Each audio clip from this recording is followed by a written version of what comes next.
Hello, hello. Good morning, everyone, and welcome to Coffee Time. Happy Tuesday to you guys today. How is everyone doing? How's everyone doing? It's been a couple of weeks and I've missed doing these sessions. I had to kind of just take a pause, was doing some traveling, but I'm back and happy to be in seat and to share the next 10 to 15 minutes with you. I'm really, really glad to be back. As you join, feel free to interact. You can certainly drop comments in the chat. You can certainly always scan the QR code here on the screen to get on my calendar. Also, if you miss it during this presentation on LinkedIn on my profile page, you can also catch a link there to get on my calendar so we can discuss things further. But as mentioned, I'll keep this short and interactive. There will be a few slides, but it definitely won't be death by PowerPoint, okay? So this is just going to be me sharing what I've been seeing across enterprise environments today. Grab your cup of coffee, sips up, and let's go ahead and get started. All right, so today's topic is why mobility feels out of control and how leaders are fixing it.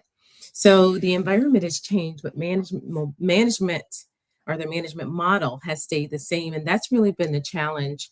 A model that works today just may not work tomorrow, especially with technology and as things continue to change in our environments, but we have to kind of go with that flow and change with it. So I say all that to say that this is not about anyone doing anything wrong, right? Teams are working really hard. Carriers are doing what they're supposed to be doing. They're providing a reliable connectivity and at good prices most of the time. The issue is not effort. The issue is that modern environments have outgrown how they're managed. And so, as I mentioned, we just have to pivot and be able to always ensure that our governance aligns with today's environment, right? So what used to work today won't work tomorrow, right? And that stuff doesn't break overnight. It slowly stops working. You can just use it and it starts breaking down. And over time, you notice that it's actually broken, right? It stops working. And you don't notice until you need an answer, right? And you can't get that answer as quickly as you think you should or you actually should. So, what we notice most of the time are that devices are ordered and they're in place. They're activated through a carrier. They're managed in a MDM, and they're tracked in spreadsheets. They're supported through tickets. None of that is wrong. It just doesn't stay aligned in real time with scale, right? And so let's take a look at the next slide, and we're going to talk a little bit about why this is and what's happening there. So, as I mentioned, you've got devices or endpoints that are multiplying faster than the tracking. So that's why you're not seeing what you need to see in real time. Carriers, you got multiple contracts and no unified view, most of you. So not able to see everything in a single pane of glass can also slow you down. If you've got some devices on one carrier, other devices on another, and even a third, right?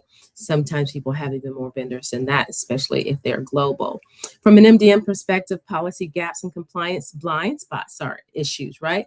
You've got to have that stuff in place. And then spreadsheets are manual. They're outdated records. And I don't know about you, but I'm just not a spreadsheet girl. I just don't like it a whole lot.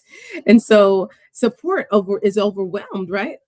Your support teams are overwhelmed, resolutions are slow, the tickets are just pouring in. And so each piece of this is managed separately and nothing talks to anything else. And that is the problem.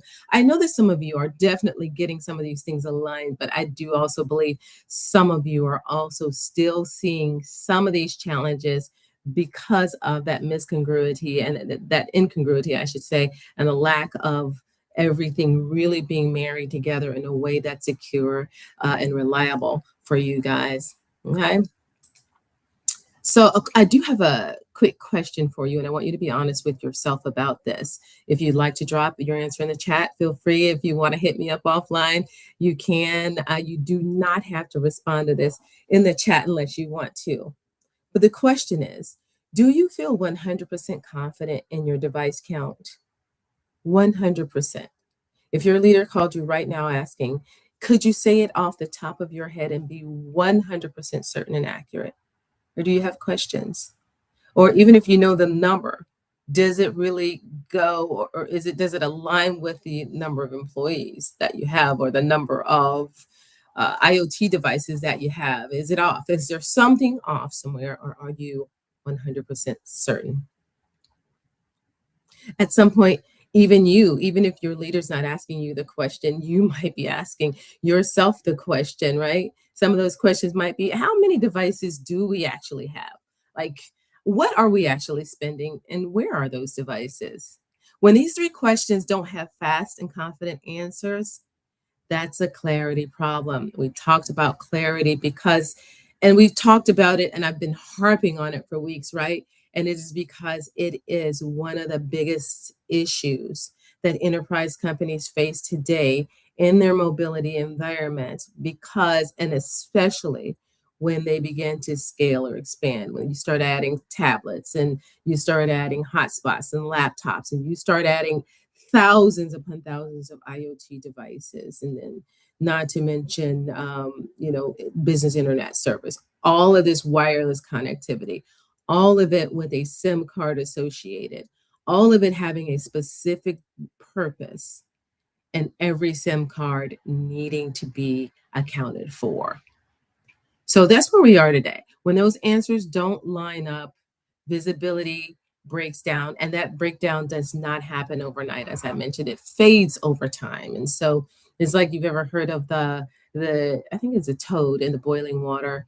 If you put them in water, and cool water, and start beginning to boil that water, they don't even realize that they're starting to boil, because it's a slow process. That's kind of what happens with visibility. Actually, let me give you an analogy I think might help. Think about, if you need to move houses, right? You've outgrown your space, but you don't move because it feels like it's too much work, which is a lot of times what a lot of enterprise companies feel or think. It's too much work. So that's exactly what's happening in mobilities, right? In mobility, when you have a home that's too small, you're not happy. Maybe the neighborhood's no longer safe. Maybe you can't afford it anymore. Maybe you need to downsize, but you don't move because you don't want to do the heavy lifting.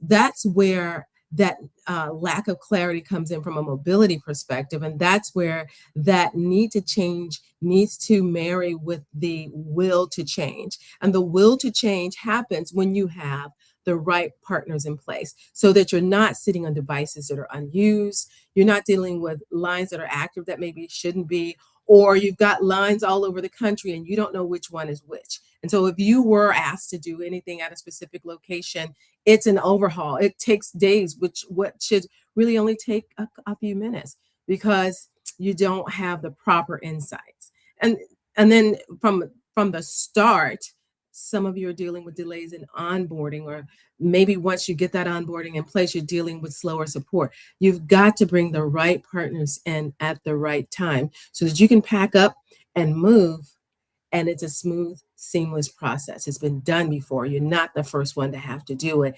It can be done. You just need to bring the right people involved, so that you can control what happens. Because remember, you can't control what you can't clearly see. So, what are leaders doing differently? Let's talk a little bit about what they are doing differently.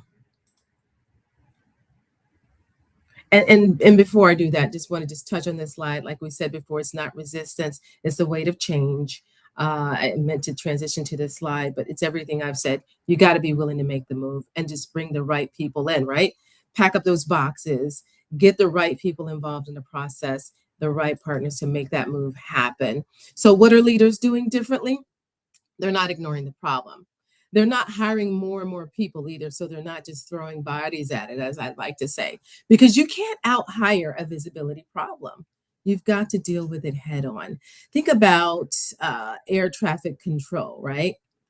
You don't fix congestion by adding more pilots. You fix it with a system that sees everything in real time. So leaders are prioritizing visibility first, right? They're connecting their devices, they're billing their usage and their life cycle.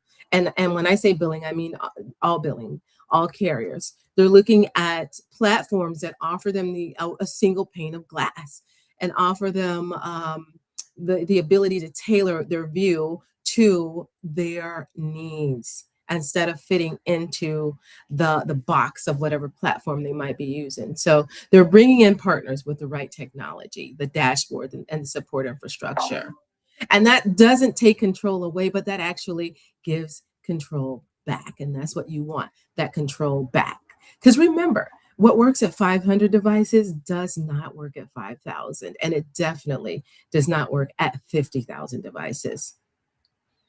So remember, this session has been all about regaining control, regaining clarity, getting in front of the inevitable change and scale, which happens with business growth, which is what every business wants and is striving for.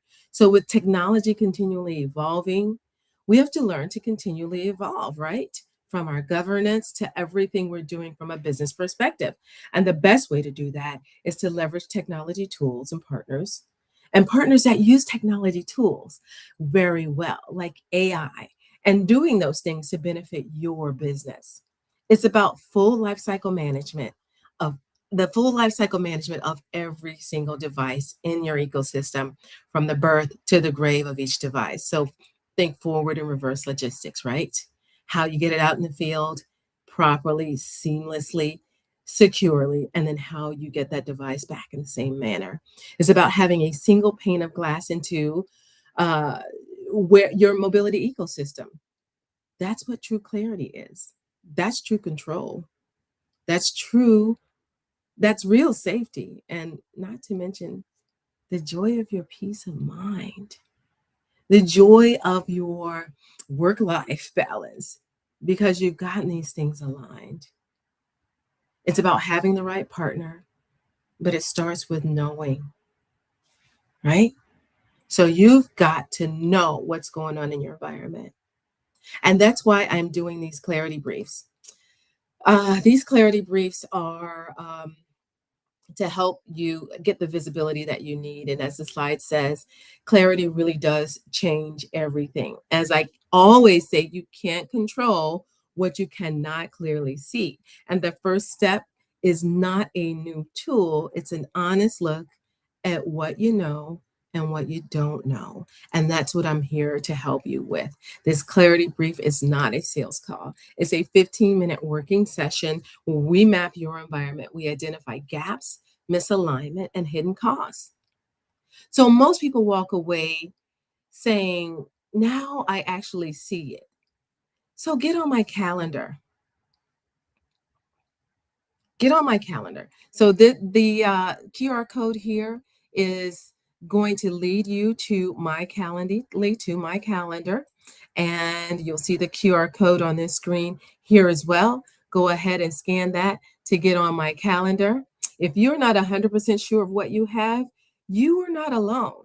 So don't feel bad at all. I would say a huge percentage of enterprise organizations are in the same position just merely because of their success, because of their growth, and because of the need to pivot and to evolve with that scale. So, like I said, you can always drop something in the chat, drop me a note in the chat. I'll be looking back at this later as well. You can send me a message within LinkedIn. You can certainly get on my calendar, because the goal is not more data, it's better visibility. I appreciate you all. And as I always say, sips up. Till next time. See you next week.